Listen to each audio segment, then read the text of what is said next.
Welcome back to another episode of Shift Really Now God. In this conversation, I am joined by Mickey Fitch-Collins, who shares her unexpected journey of beginnings as the youngest professional bass fisherman in the United States at age 14 to a vibrant career in higher education and then corporate learning. Mickey really brings an inspiring perspective what it means to lead, often without a title. So we really chat about all things about leadership and how traditional leadership models really need to be a little bit more fluid, and what are some things we can do instead? How can we look at learning in a different perspective and in leadership in general? And then plus, Mickey dishes out practical tips for adopting AI into your day to day and offers fresh insights on the future of work and learning. Whether you're an inspiring leader, L&D professional, or simply hungry for new ways to grow, this episode is loaded with lots of great practical takeaways. So check it out.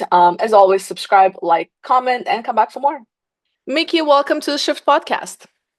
Awesome. Thank you so much for having me here, Elena. I really appreciate the opportunity. No, absolutely. When you and I when we were introduced by Damon and we had a conversation, and I was like, oh my God, I love the energy. I was like, I want to have a conversation with you. I know we're gonna have a great chat because we come from similar backgrounds as well, in terms of higher Indeed. education and moving into corporate learning and so on. So I'm really excited to dive into all of things leadership development. But most importantly, I want to hear your story. Take me back to maybe higher education days, or maybe even prior to as early as you want to get started. And kind of what brought you to today, having a conversation here. Yeah, absolutely. So it's a great question, and it's a story that I love to tell, and it actually starts 30 years ago. And 30 years to the year. As a 14-year-old, I was the youngest professional bass fisherman in the United States, which you might be thinking like bass fishing, like are we talking about like when you flip through, sometimes you see on like ESPN, these guys, tournaments, like it's mostly Southern, mostly like 30, 40, 50-year-old guys, right? That's exactly what my world was. But I was a 14-year-old girl living in the suburbs of Chicago. So I was really kind of an oddball out. But I got into this professional bass fishing stuff. But because I was underage, I was 14 years old, I couldn't actually do the tournaments. And so a lot of what I did was I got out there and I was doing a bunch of public speaking and I was giving seminars. One of my very first speaking experiences, Elena, was a room of 500 men that were probably at least two times, maybe three times, maybe even four times my age, that I'm standing up on the stage and I am telling these guys, this is how you get better at catching bass, right? And that was my formative experiences in public speaking. People always ask me like, how are you so comfortable in front of audiences? And I'm like, I started doing it when I was 14. But what I did, I had a very different teenage years than most people because my weekends were out on the lake. I had 30 different sponsors at the height of my career, including a new boat and engine and all this stuff. I was traveling all over the country. I was missing a lot of school, but still excelling in school. Um, like I said, I gave seminars and speeches. I wrote magazine articles. I was on, this was pre-podcast days. It was radio shows, TV spots, all sorts of stuff. Very different sort of life than my peers were having as teenagers. And then I went to college. Universities expect you to come to class and be there and do all the things. And so I sunset the professional fishing stuff and I got into student leadership. And my guess is you might have some similar experiences as some of this, but I became, maybe you don't have this experience, but I became a student leader because I was the student leader people didn't want to have. I was creating some troubles in the residence halls, and I was, quote unquote, given the opportunity to engage in a student leadership position because I was so good at gathering my peers and having a good time, right? Read between the lines there. And so I became a student leader. My second week, I applied, my junior year of college, I applied to be a community advisor, so like a resident advisor in the residence halls. And my second week was September 11th. That was we all remember where we were, and that was a huge, huge shift for me in terms of what does leadership mean and what does it mean to be somebody who is helping my peers and learning and growing together and like what is happening in this world. And from that point forward, I tell people I went to college and I never left. I worked in higher education administration for about the next 20 years or so, all the way from the front lines of residence life and student services, academic advising, disability support services, all of this sort of stuff, all the way up into the chancellor staff kind of C-suite sort of positions. And then had a bit of a, I don't know if I would call it a midlife crisis, but I think like a lot of people, especially during COVID, kind of had that question of what am I doing and what's going on, right? And I had this amalgamation of I got married, I finished my PhD, I turned 40, I was at the height in this organization, and I realized I don't think that this is what I want to be doing anymore. And so I went through this huge career discernment process, and I realized through and through, all the way back to those days of being a 19, 20-year-old kid, what I always loved was, or being the professional bass fisherman was teaching and learning. I loved being able to help people see the light bulb and grow and learn. And so it was natural for me at that point to say, oh, corporate learning and development. Wow, where has this been, right? Yeah. And so that's how I came to be working. I work at an organization called Learn It. Damon Lemby, our CEO. I'm a human skills facilitator. I tell people all the time, my job is to help other people get better at their jobs. I just absolutely love it. I did not expect the bass fishing story at all. Right. That was not, when you're like, okay, I wonder, like, knowing you a little bit, like where did your story start? That was not Yeah. where I thought it was at. So that's so fascinating. I just have just one question about how did you get started? Was somebody in your family doing it, right? Like, is that what it was? Like, Yeah, it was a friend of the family, and I started fishing. My parents said I started fishing as soon as I basically could hold a fishing rod in my hands. And I have a 2-year-old and a 4-year-old now, and I'm definitely in that life stage with them. I think it was as soon as my parents knew that I wouldn't fall into the water, that's when we had a little pond behind my house, and that's just what I lived for. I still to this day, as mid 40s, any opportunity I can to go fishing, I do it. And some days I think about, gosh, like what would my life have been like had I continued pursuing the professional fishing? There's actually a huge fishing tournament that's happening here in my town in northern Wisconsin this week, and I thought, well, that could have been me, but I wouldn't have had the opportunity to do all the rest of the things I'm doing. yeah, no, it's very cool. It's a very unique story. I love that. And just as you're speaking, I was like, you are a natural educator and teacher. And and what I love about it as well is that you kind of continued on that journey and you continued to do things where you were naturally good at, and it was very obvious, I'm sure, as you were kind of growing through your career, because as you said, even like when you were in student leadership roles, like you were like, okay, I can influence, I Yeah. know how to deliver a message, right? Like Yep. you know how to gather people, you're educating, you're like etc. So, and I think that's a skill, and it's so nice to see like a very natural transition to like Mm. everything that you've done, because you really honed into the skills, your natural abilities, and which is why when I first talked to you, I was like, man, you just have so much energy. Like you can see that you're passionate about this stuff. Yeah. Do you know what I'm saying? And Yeah. that's so rare these days, Mickey.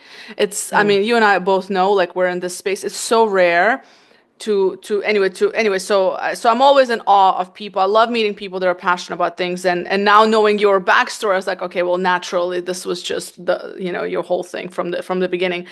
So I love that. And you know what else I appreciate? I made a note, and as you were speaking, I was like, you had a lot of self-awareness in your college times. As you were speaking, I was like, I wasn't thinking about leadership in that time. Like I didn't care about leadership, or Yeah. like what is a true leader, even like when the like world event happens, I'm like, oh, okay, well, that happened, let me continue. I was like Yeah. a selfish little child, maybe. In a way, I was a very different person back then, but it was just like it's admirable that you're thinking about these topics so early on, about like what does it mean to lead. Yeah. So Well, kudos to you though. to Yeah. be fair, I definitely, lacked some maturity through that college process. Again, the reason why I got into doing what I was doing was because I was doing it in the wrong direction, right? I was like breaking all the rules and all that sort of stuff. But, I mean, the September 11th thing, I mean, that was it was such an eye opener to me because, I thought I was signing up for a job that was, okay, here's these people, we live in this residence hall together, and I'm gonna, Mm, rip your float parties, and we're gonna watch football games, and it's gonna be fun, and like my job's gonna be to create these cool little door decorations and these social gatherings. And then 9/11 happens, literally days into the job. I have people on my floor that, I tell people all the time that, I think my generation was the last generation of students that did the ROTC program really as a way to help finance college without ever thinking that they were going to be called into service, because our entire life, that hadn't mm-hmm. really been a thing. And then all of a sudden I had all of these folks that were gone out of my floor, and the entirety of like, how do we continue to move forward, and what does this mean, and how do we lean on each other, and like the true definitions of community and learning came out of that, because it was like, okay, all of that training that I had means nothing, because now here we are, 19, 20-year-old kids, right, trying to figure out how do we make sense of what just happened in our world. Yeah, that's so spot on about ROTC. I also like remember that in my college as well. Yeah, you're right. Yeah. It was just like, listen, nothing's gonna happen. We're in Yeah. pretty, you know what I mean? And now it's Yeah. like pretty normal. Like now it's like the norm, Yeah. that this might happen. So no, that's interesting. I think one of the I don't know what about you, but I kind of observe. So when we talk about leadership and different generations, I kind of observe this move away from that traditional leadership to more of just like leading without authority, right? And I feel Mm. like now because I feel like before it was like we had to follow order and it was a very hierarchical in terms of in organizations, for example. Now I see a lot more that fluid leadership across different levels, and leaders also, many of them being open to the fact that they might be the leader, but there's a lot of other leaders in the organization. And I think it goes back to like leading without a title, right? Like leading Yeah. without that authority. So talk to me a little bit more about that. Like, have you seen that in organizations you work with? Is that something you try to, because that's what it sounds like you also done a lot of your careers, just like leading, regardless of the role you were in. Yeah, yeah, and it's interesting. I definitely see that a lot, especially in my role as my job as a human skills facilitator. Essentially, one of the core pieces that I do, I kind of jokingly say my job is to help other people get better at their jobs. But what I Mm-hmm. do is I facilitate live 2-hour virtual workshops on a variety of different skills, from conflict management, listening, AI integration, et cetera, et cetera. And one of the workshops I actually facilitate is around influencing without authority. But what I talk about a lot is that's a huge career skill for people to develop. That most people, you hear that word influence and they think, oh, I don't want to be a manipulator. Like, I don't want to be Mm-hmm. doing these things that feel strange and weird. But when you think about how we negotiate and how we make decisions and how we solve problems, right? These things that are the essence of, it doesn't matter what organization, what industry, where you are in the world, right? That's everything that we do, is we solve problems and make decisions. We do this by negotiating and influencing with other people. And it has everything to do with the quality of the relationships that we have with other people, the level of trust. I was just facilitating a trust workshop right before this. The how high of trust do we have, or kind of the trust currency, the trust bank account, so to speak. And I think in a lot of organizations now, especially, so many organizations are going through reorgs and layoffs and restructures and all of that, that I think hierarchies are getting compressed first and foremost, right? So there's organizations that are choosing to kind of take out certain layers of organizations. But I also think that people now are starting to build, I think part of it is personal branding and career development skills, but people are also recognizing I can be a subject matter expert, and that isn't hinged to my job title, and it doesn't have to be something that is part of my job, or I can exert influence because of the social relationships that I have, or the kind of influencer status that I have in my organization. And when I say influencer, I don't mean YouTube influencer or TikTok Yeah. or anything like that, but like the influencer status. So I think a lot of folks are realizing that it isn't just about, as you said, it isn't just about title. It isn't just about what are the bullet points that show up on my job description, but what are some of those personality characteristics, and how do I communicate? How do I build trust? And how do I exist in relationships and organizations? Mm. Yeah, and I think part of it is also because now we have so many generations, and if you are a leader and you're a boomer, for example, right, you almost, there's so much potentially that you might not know, because the young gen, even I mean, even myself, I'm an elderly millennial, and my sisters who are Gen Zs, they are much more techy and advanced and creative in many ways than I am. So like I almost have to like go to them for like, so what's happening? Like what's the trendy thing? Because I don't know. And I think on an organization, on a larger level, an organization, I think, exchanging and almost like reversing the mentorship as well, right? So that Yeah. encourages that leadership from the younger generations, because they are very creative and, respectfully to the older generations. But the reality is they just grew up in a very different world, even for you and I, Yeah. So it's I think that's probably encouraging a lot of that fluid, kind of, I don't know, leadership, whatever you want to call it, and you know Yeah, what I mean, I like the mean, there's fluidity in leadership. Yeah.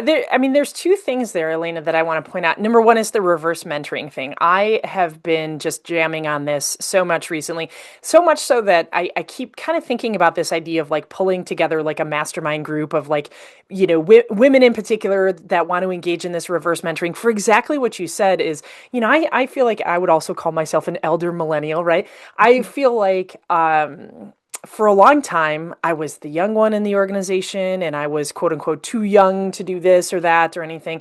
And now I'm not, right? Like I am kind of right in the middle of the pack in organizations, or I'm a little bit older than most folks. And there is such value to be gained from, the Gen Z, and then it'll be Gen Alpha after that, of, you know, the older generations always want to discredit younger generations. But I think reverse mentoring is where it's at, and I really want to gather up a group of people to like engage in like a formalized process, because I think about this all the time. Clearly you are too, of what am I missing out on, and not just what's hip and what's cool, but what are different ways to solve problems, like what are different ways to think about things. And it relates to my second point too, which is the fluidity of career. The gig economy, right? People have been saying that for several years, but this idea of gigs rather than jobs, and gigs rather than careers. And even, I mean, I think about when I was in college, there was still this idea that like, what is your career going to be? What is your major? As though you are, absolutely determining what the next 40 years of your life is. Except now we know the research out there says that most people are going to shift careers at least twice, if not three times, with X number of jobs inside of that. And so it's like, okay, how do we continue to learn? How do we continue to flow? I'm in my second career, right? I'm kind of mid career in my second career. And there's so much to be learned from, whether it's thinking about chronological age differences and kind of doing some of that reverse mentoring, or just thinking about it of how do we build our skill sets and contribute and bring value in different ways that isn't necessarily about this is what my job is, or this is my career field and I can't do anything outside of that, right? I Mm. never worked in learning and development before I came into this, right? I had a 20 plus year career in higher ed. Every single one of those skill sets, every single one of those roles that I had, absolutely transferable to my work now. Mm. That's actually an excellent point, because you're right, especially with younger generations. So, like we know, like in a lot of corporates right now, the disengagement is pretty huge, right? And Mm, we know that younger generations, not just younger generation, but if we let's focus on the kind of the Gen Zs maybe. What they want out of the career is like, yes, money is important, but what they also want is continuous learning and growth. And again, I think it's true across board. But the numbers I saw was mainly focused on Gen Z, so I don't actually know the numbers on millennials. But as an older millennial, I also want to learn and grow continuously. And so if I'm, in an organization that doesn't provide that, one, I'm a little bit nervous, because like what's going to happen to my career? Like if I'm in an organization right, that's very old school and it's like, well, it's going to take you, 5 years to get to X, Y, and Z because that's the pathway. That's too long, right? Like, so it would right. be discouraging. So it's almost like, as an organization, as a leader in an organization, if you're not investing in continuous learning and trying to, create these opportunities for people to share and do reverse mentorship and just like, you know, you know, do it also in a fast way, realistically speaking, because things are changing so fast. It has to be continuous, and it has to be, it cannot take 2 years to go through, like, depending on what Right. it is, but like the process cannot take 2 years. It's too slow in the world of business today. So I think, yeah, that's a good point. Yeah, it's I think companies that are not investing in that will probably lose some of the best talent, like not investing in that upskilling, reskilling, etc. Absolutely. So, Yeah. I yeah. mean, you're going to be left behind. And the reality is it's not you're going to be, you already are, right? I mean, if you're Yeah. not, I know I'm biased because of the work that I do and working for an organization like Learn It. My every single day is helping people learn and grow, right? Um, but it's true. I mean, even a practice as simple as, I mean, you're active on LinkedIn, I'm active on LinkedIn. Having a LinkedIn presence and a LinkedIn practice for yourself every day and what you can learn and who you get connected to and the skills that you're building up. I mean, it's massive. I mean, it's just absolutely massive. I think about the ways in which I learn these micro learning sort of ways. Of course, I still do the traditional reading books and taking courses every once in a while, but the vast majority of the learning that I do now is short form things like podcasts like this and short form things like LinkedIn, right? Hmm. And it allows me to do this micro tuning and micro upskilling. And that is, I think, and of course, the infusion of AI. We could talk about AI for days, and I'm happy to do that too. But like using all of that, it's micro learning. That's what people want. Mm. We don't have time to sit around and say, let me dedicate the next, 5 years. And I realize I'm maybe speaking in the face of my former industry, of higher education, but it's a real call to the mat of how do we continue to have relevance when what people want and need is short form learning. Yeah, I know, I totally agree because also you can make it applicable to what you need today, right? Like so Mhm. that short you're like, okay, I have this problem. I'm not sure how to approach it. Okay, let me see what content is out there from obviously like reliable sources that I can quickly just get an idea of like how to think, how to even think about this problem, right? Because we don't know what we Yeah. don't know. And if like we're facing something new, I think, gone are the days where we're like, well, we're just gonna enroll in this program and we're gonna spend the Right. next year studying the program. Like you need to solve things fast. So I think this is where micro learning really comes in very handy. Yeah, I'm the same way. Like, I mean, I love my books, obviously, with my background, but it's really that podcast I learned quite a bit. And also you hear Absolutely. real stories from people, like Yeah. real stories from like other trainers or facilitators or business leaders or entrepreneurs. And you're like, oh, I never thought about that. Because you're not going to find that information in like a book. Like that person maybe not have not written a book. You know what I'm Right. saying? That Right. person probably doesn't have a course, but they did record a podcast that actually gave some good tips. That's great, you know? Well, and it makes learning personal too, because I mean, I think about I feel so empowered because I've had such positive experiences now. If I listen to somebody on a podcast, I might be 10 minutes into it or something. I go ahead and connect with that person on LinkedIn and I'm sending them a Hmm. message. I'm saying, "Hey, I listened to your episode on this podcast. Here's what I'm learning from it," right? I have done that. I mean, dozens and dozens and dozens of times in the last 6 to 9 months. And I have this network now of people that I never would have dreamed I would have had access to. People that are friends, people that I never would have gotten connected to these folks. Mm. And I always think about, I mean, I had a really good, a mentor of mine, still a mentor of mine, that always said, you always need to be thinking about whatever the next opportunity is. And she didn't mean job necessarily, maybe, right? But next opportunity meaning the next conversation, the next relationship you're going to be in, the next opportunity to collaborate with somebody, the next project, the next speaking gig, whatever that is. And you do that through relationships, right? And podcasts, they, like you said, you get stories from people and you go, "Ooh, I feel connected to that." Like, "Ooh, that really Hmm. resonated with me."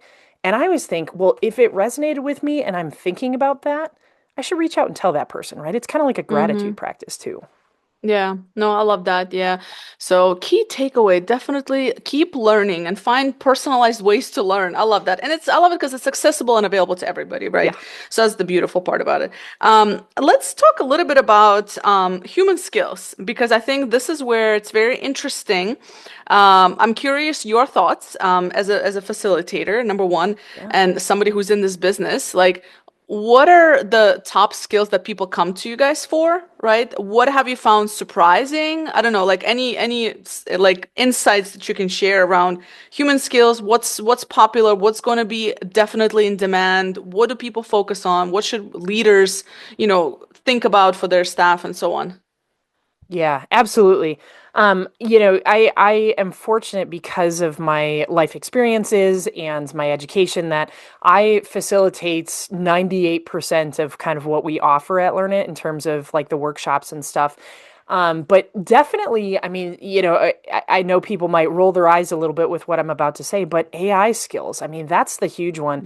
I think there are so many folks that are feeling behind the curve or are already behind the curve and are hesitant to kind of raise their hand and say, I don't know, or I don't know how to, or I can't even begin to think about how I would communicate with AI tools, right?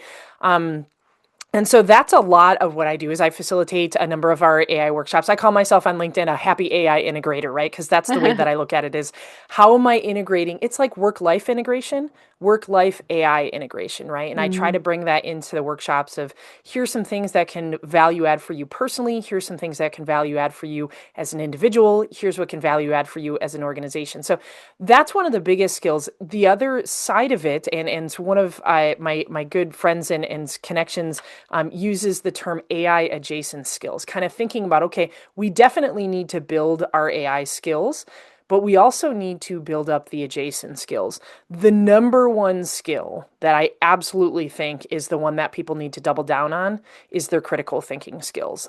Our ability to take in information, discern what it means, its purpose, its value, its accuracy, its worthiness, where there is bias, where there's concern, all this sort of stuff, and then digest that information and figure out what do we do with it. I think, we have volumes, I mean, more information now than we have ever had access to before coming at us in a speed that is just wild. And so that ability for us to soak in, to filter, to understand, I think that's a huge one. So critical thinking skills. And I think the other two other skills that I would highlight as probably the kind of in that top three, besides critical thinking skills, the other one would be listening skills, and the third one would be communication skills. Now, listening and communication, I think, are things that people have been talking about forever, right? I mean, active listening is a term that was, coined back in the 1950s, communication skills. There's, literally thousands of different theories.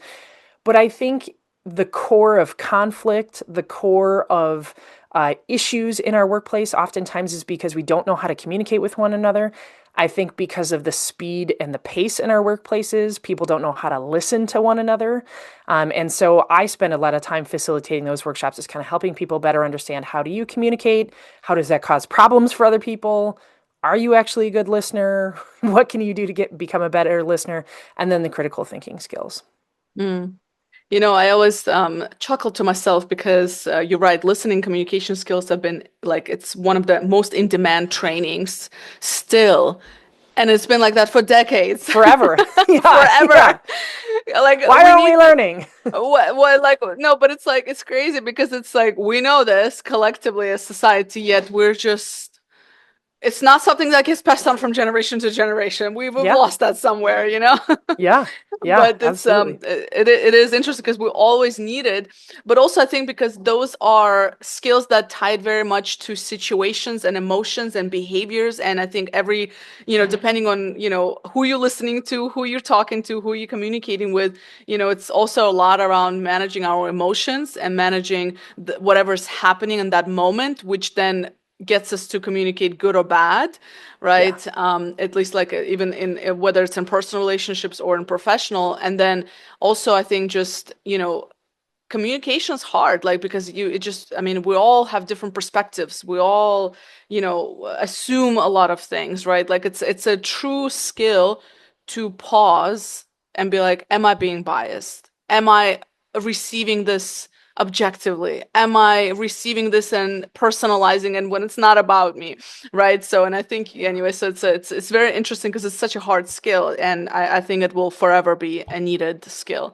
yeah. unless AI comes up with like a headset that just does all the work for us. Like it Well, tells us exactly what the person needs or something. Yeah, sorry, go ahead.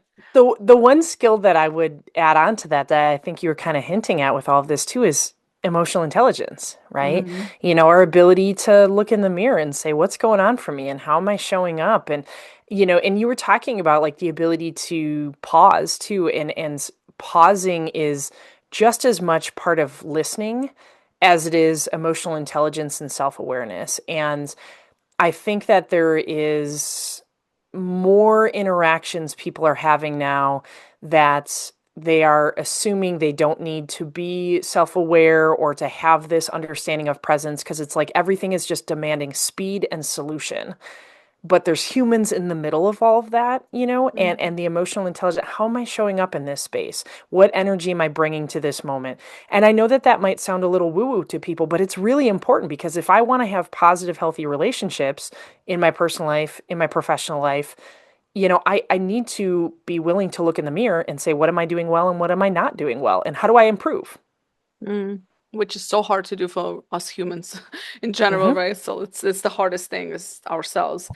You mentioned critical thinking. I saw a study just the other day, and they were saying that people that are using AI on regular basis, it's like their first go-to thing to solve a problem, to address something, to do their work. They're literally like losing their cognitive ability, and I bet a lot of that is because you're just outsourcing thinking, and so Yeah. they outsource thinking, they outsource versus like if you have a problem, like right now, let's say you have a question before AI, you're like, oh, okay, like what do I do? You think about it, maybe you talk to somebody, so you're learning through that process versus with AI, like take a ChatGPT, you have a question. I mean, I fall into this trap myself a lot and have to stop myself. I'm like, do I really need to ask ChatGPT this question, or can I just take a minute to think about it? Like, really, Elena? So like I'm totally guilty of that, but I do think there's a danger of losing our critical thinking abilities because also depending on, again, there's algorithms and all of that good jazz, right? Like so it's like depending on what it's feeding and stuff like Yeah. that, and then also just like our own, we just lose the muscle that we're not practicing of critical thinking, of trying to come up with solutions on our own. So like what's the fine line, I guess? How do you stop Yeah. yourself? Give me a tip for me. Yeah, no, I love that question. And yeah, it is so front and center because I think that's one of the big fears that people have. I think there's a number of big fears that people have around AI. But is exactly that. Like, are we slowly outsourcing our critical thinking skills or our decision making skills or whatever this is? There's two things, very practical things that I would offer. Number one is how are you to get really nitty gritty, your settings in your AI tool. One of the things that I use ChatGPT primarily, okay? And one of the things that I have in there in my settings is before you answer any question, ask me at least two questions, one at a time, to clarify whatever it is that I'm asking you, Mm, right? So essentially, what I have done is, and this isn't new, I mean, I've heard this from, folks like Jeff Woods, who wrote the AI Driven Leader, and a couple other folks, this practice of before you do X, ask mm, me any questions that you have one at a time. That was a mind blowing concept for me. And I've built it into my settings. And so, anything that I do, I mean, sometimes I'm like, oh, just tell me what to do, right? But it's asking, it's clarifying, it's ensuring that it has an understanding. So what that's doing is not only is that building a little bit of a pause in a space, but it's kind of doing exactly what you said. It's like me going and talking to somebody else, or it's me being in a conversation. If you and I were sitting here in person and you might say, well, Mickey, have you thought about this? Or is this what you really mean? It's kind of a paraphrase to clarify, mm, right? So that's one practical tip that I would offer to people is to build that in. Essentially, it's a Socratic questioning process. Instead of just saying, here's the answer, Elena, here's what you need to do, it's mm. saying, well, let me ask you a few questions. Have you thought about this? Or what about this? And it's asking you to give a little bit more context, put a little bit more color on the page, whatever that might be. So then it's getting you a little bit closer to where you want to be. The second practical thing that I would offer to folks, and I created and I continue, I mean, probably every couple of days, I'm changing the instructions a little bit. I created a custom GPT. You can do, Gemini, you can do gems, all this sort of stuff. Every tool has, they call it a little something different. I created a custom GPT for myself that essentially is, I call it my think tank. And I have put in the instructions in there of that, like it's to help me solve problems, critical thinking, big time decision making. And what I did was I want you to take from the research of, and I put some of like the top, in my mind, who are some of the top thought leaders related to these types of things, and then who are the non-academic, so like academic researchers, who are the Mhm. non-academic people. And I have a list of a whole bunch of folks that I consider to be really prime top thought leaders. And what I want you to do is whenever I put in a question or anything like this, that you are responding back with questions and with content from those audiences. And so when it comes back, it's essentially like my own advisory board. And Mm, here's BJ Fogg talking about tiny habits, and mm, here's Adam Grant over here, and Elena, I'm probably going to put you in there pretty soon too, right? Bringing some of these people in, and the GPT, what it does is it'll say, well, here's some information from this as a way for you to think about how you would do this, or this researcher talks about it from this angle. Here's how you might think about it. And I love that because number one, it's free, it's available, it's literally in my pocket on my phone, but it gives me, again, pause. It creates a little bit of space, and it allows me in any particular moment to lean on the good thoughts of and conversation that I would have with people, again, that otherwise wouldn't have been available to me. That's so I helpful. don't know how you feel about you being in my GPT soon, but I don't know. I hope I'll be helpful. I don't know. But I think it's super interesting actually. I'm actually gonna do that to my settings. That's a brilliant yeah, tip. I never thought about it that way. My friends are more savvy, like a couple of them do like they create these like ChatGPT personas almost, and like sure. for different things, you know. I'm not that savvy. But I like it. I think this is super practical. I'm definitely gonna do that. I love it. Well, and Elena, too, Yeah. for anybody who's watching or listening, please connect with me and stuff. I'm happy to kind of give people like, here's the shell of instructions of kind of how I set that up. And like I said, I change it every couple of days as I come across or as I continue to find I really like this perspective or this person's really Mhm. been influential to me. I'll add this, I'll take this out, because that's what you would do with an advisory board anyway, right? You want Yeah. the people around you that are going to say, this is why I think you're wrong, or this is how I think you're approaching this. Here's some risk associated with that. Yeah. No, that's super helpful. I think that's very smart to do. I love that. Let's say people who are listening to this and they fall into the category of people who are like, listen, Mickey, I know AI exists. I know ChatGPT is out there, but like, how do I even start? Like, what do you recommend for somebody who's like, okay, I know I'm late to the game, but I'm ready now. Yeah. I'm ready. I want to do this. Where do you even start? Yeah. Yeah. I think I so appreciate that question because I just think that there's such a stigma now of like haves and have nots. And I think people who have not used AI, like I said before, I think they're kind of afraid to raise their hand up because it's like, oh, you haven't, you don't, what's wrong with you, right? Yeah. So the first thing that I would say, no shame, no blame. Let's normalize that, right? I think a lot of us operate in worlds that are full of AI all the time, and so it's hard for us to remember that that doesn't touch certain people in parts of their lives. The place that I would start, I'm a little biased in this. The place that I would start would be where I started, or the place where I would recommend people to start is where I started, which is something that is going on in your personal life that you need a hand with, something that you have a question about, something that you need something created for, whatever that might be. My story, my very first usage of ChatGPT, this was not long after it became available to the public. This was before the app was created. So, whatever that timeline was, late 22, early 23. Um, we had only one of our kids at that point, and my wife and I, we went up to my father-in-law's house, and I didn't bring any bedtime books. I forgot the bedtime books, right? Crisis. And so I was like, I've heard about this ChatGPT thing. I'm going to try to create a bedtime story for my daughter. And I featured her as the main character and, unicorns and rainbows and cats and dog, whatever it was. And it created this beautiful story. And she was thrilled with it, of course, because she was the main character, right? Mm. And then I started thinking, oh, well, what else could I do?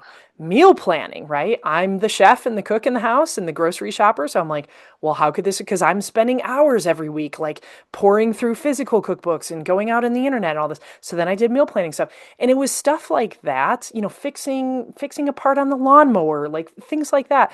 that I needed help. And the difference being, I didn't want to go Google something and then have to sift through hundreds of responses and figure out, is this going to make sense or not make sense? Do I pay attention to, Bill from New Jersey's blog or not, or whatever? And that's where I felt like I started having those wins. If you get some personal wins, whatever that might be, I had somebody the other day said recommendations if you have a favorite book author, like, thinking about fiction reading, who is similar to XYZ author so that you could find additional books. I'm like, that's fantastic. Start with a personal thing, a need that you have, a want that you have fulfilled, a gap, whatever it is. It's going to build your confidence.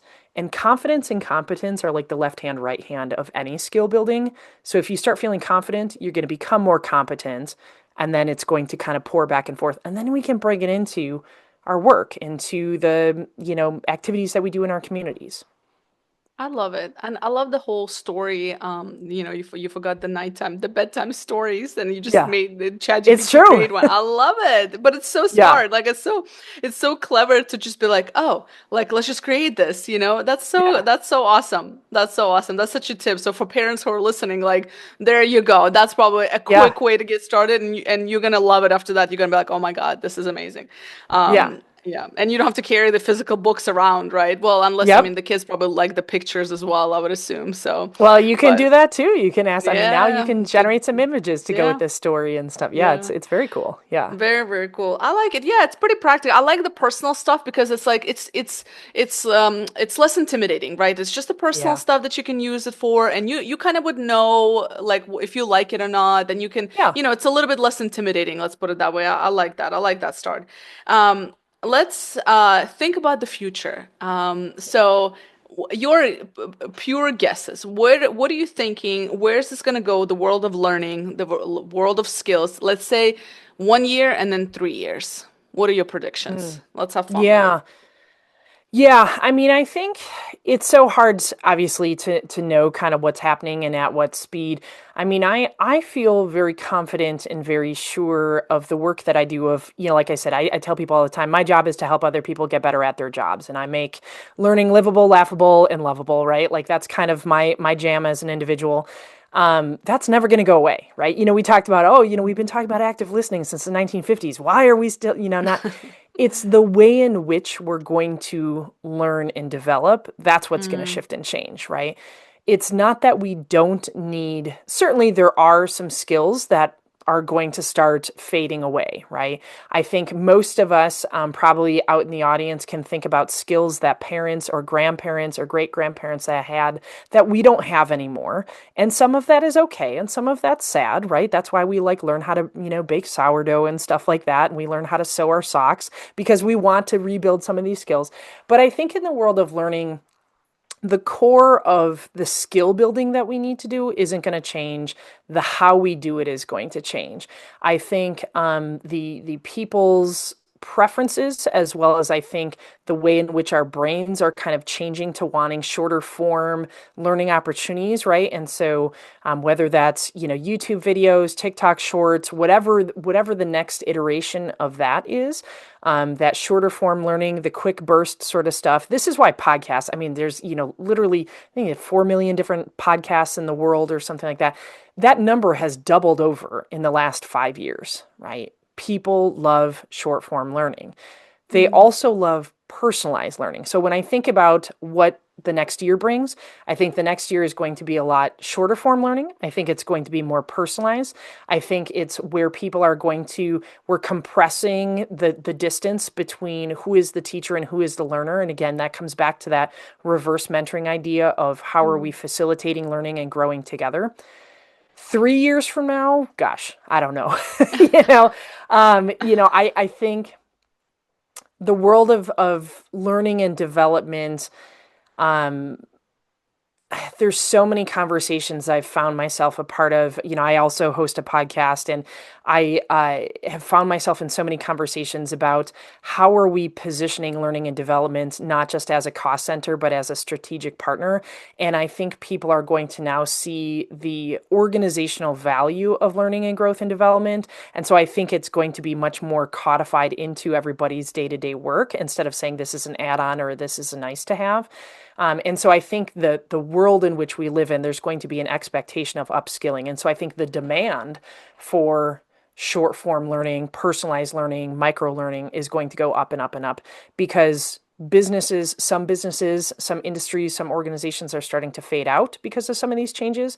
Other businesses and organizations are starting to come in, right? I think a lot of organizations, including yours, are, very interested in how do we do the people work better, right? Like, why are we doing this the same way that we always did this? We need to change. And so that's what I think is going to happen over the next 1 to 3 years.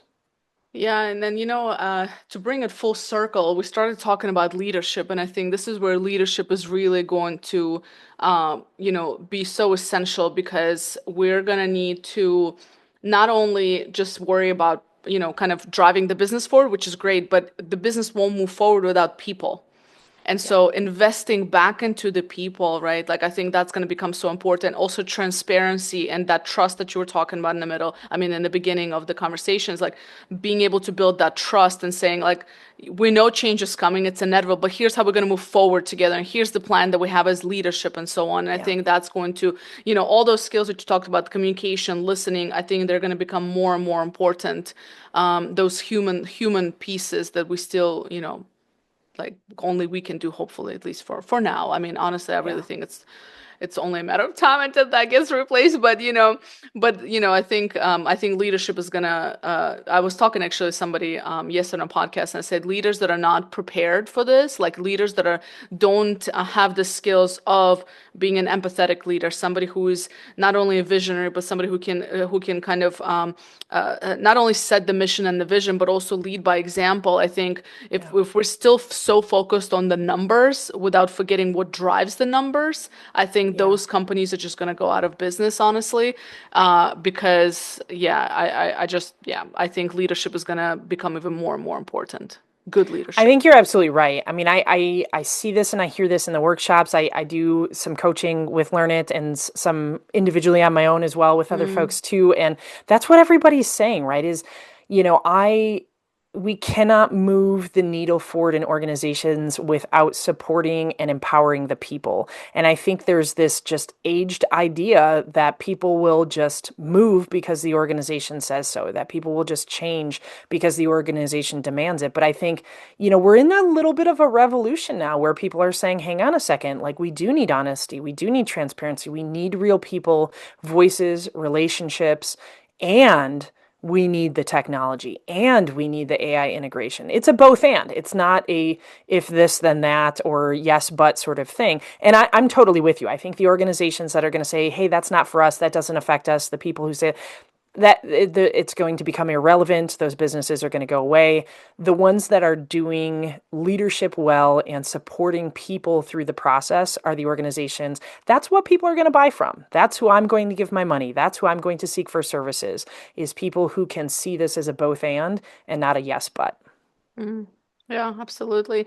Well, Mickey, where can people find you and get in touch with you if they want to continue the conversation? Where's your podcast at? Tell me what I can include in the show notes so people can just click and join. Yeah.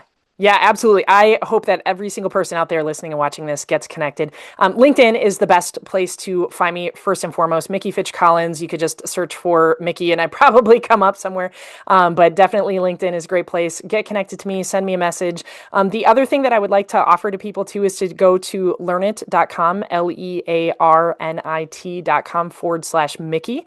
And you will get a link to not only my podcast that I facilitate and host for Learn It, which is called the Learn It Lounge. So it's for learning and development professionals by learning and development professionals. So we have a link there. But we also have an opportunity if people want to do 45 days of free unlimited workshops with Learn It and kind of get a taste for what are some of the things that myself and my teammates, you can have up to, I believe it's up to 20 of your teammates have free 45 days unlimited access. And you just need to go there. And because we just want to get people in and checking things out and kind of seeing what's different about us. So I encourage everybody to check that out as well. Awesome. And all that will be in the show notes. Mickey, thank you so much. Yeah, thank you, Elena. I appreciate it. Have a great day.